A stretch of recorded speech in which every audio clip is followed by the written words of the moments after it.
Well, about 6:15 p.m. on Sunday night, we had Officer Jarvis Nash, who was at Woodside Apartments, which is in the 8500 block of East Reno, on an unrelated call when he heard several shots being fired at Joe B. Barnes Regional Park. He called the shots fired call into headquarters, and at that point saw a large wave of people running away from the pavilion.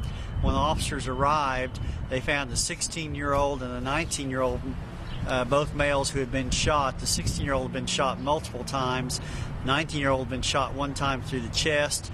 They were both transported to a local area, Oklahoma City Hospital, where they underwent surgery till the early morning hours. And then today we received news that the 19-year-old is still in critical condition and the 16-year-old is actually doing better than what he was last night. What we learned is that the victims were sitting at a park bench right by the pavilion inside the park, and apparently there was an anti-violence rally going on with several hundred people that were attending when our suspects walked up to the victims and fired several shots. Suspects then fled on foot to Woodside Apartments where Officer Nash was.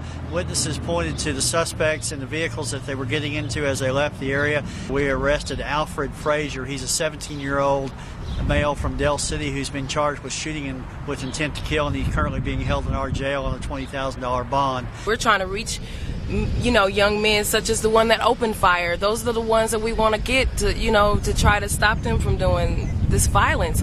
I mean, we're checking the statistics from the last 10 years, and we want this next 10 years to be fewer homicides, in our neighborhoods. I mean, the children can barely even play. They can't even play on the playground. I mean, this is ludicrous. And on behalf of Proud, we want to let everybody know that our security will be tighter next time. We just didn't expect for somebody to come and open fire on the little children like that.